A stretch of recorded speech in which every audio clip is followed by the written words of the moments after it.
పెన్నమయ్య megastar. ఏంటి మెగాస్టారా? ఇదేం పాట రచించాను? ఆగండి పెన్నమయ్య, ఇంకా నా సాంగ్ కంప్లీట్ చేయలేదు.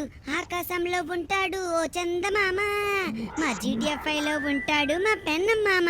ఇవేం సాంగ్స్ రచించాను? ఆగండి పెన్నమయ్య, ఇంకా ఉంది సాంగ్. హెల్ప్ చేస్తాడు మా పెన్నమ్మామయ్య, పేదవాళ్ళందరినీ రిచ్ చేస్తాడు.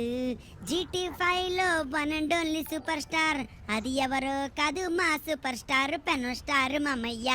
ప్రతి ఒక్క పేదవారిని రిచ్ చేస్తుంటాడు ఈ సూపర్ స్టార్ పెన్ స్టార్ మామయ్య. ఎలా ఉంది పెన్నమ్మ నా సాంగ్? ఏదో అనుకున్నాను కానీ షించాన్ ఎరగదీసేవరా సాంగ్ అయితే. అలాగైతే నేను ఈ రోజు బయటికి వెళ్ళి కజమ్మ వాళ్ళతో ఆడుకొని రావచ్చా? కానీ వర్షం పడుతుంది, నువ్వేమో సాంగ్ మంచిగా పాడావు. సరే షించాన్, నువ్వు త్వరగా ఆడుకొని వచ్చేయాలి, సరేనా? అలాగే పెన్నమ్మ, నేను త్వరగా ఆడుకొని వచ్చేస్తాను. యాహూ! సరే జాగ్రత్త, ఎక్కువగా వర్షంలో తొడకు జలుబు చేస్తుంది. అలాగే, నాకేం జలుబు చేయలే పెన్నమ్మ, మీకే జలుబు చేస్తుంది. ఏంటి నాకు జలుబు చేస్తుందా? సరే సరే జాగ్రత్తగా వెళ్ళిరా. ఈ చాప్ ఎక్కడికి వెళ్ళాడు? చాప్, రే చాప్, చాప్. ఏంటి చాప్ కనిపించట్లేదు? ఆహా, సూర్యుడు చంద్రుడు GTA5 లో మా పెన్నమ్మామయ్యే మాకు దేవుడు. ఎక్కడ అంటే ఇక్కడ బుల్లెట్ ట్రైన్ ఉంది. ఇక్కడ బుల్లెట్ ట్రైన్ ఎందుకు వచ్చింది? అయినా రోడ్డు మీద బుల్లెట్ ట్రైన్ ఏంటబ్బా?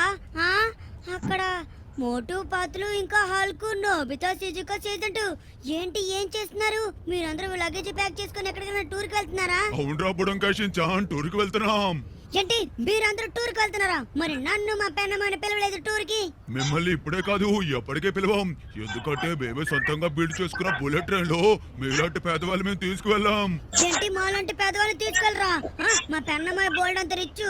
ఇంకెక్కడ రిచ్చు? మీ పెన్నమ్మాయి దగ్గర డబ్బులంతా పేదవారికి పనిచేశాడు కదా. అయ్యబ్బా సమోసా. అదంతా కాదు, నేను కూడా మీతో పాటు ఈ బుల్లెట్ ట్రైన్ లో వస్తాను పిక్నిక్ కి.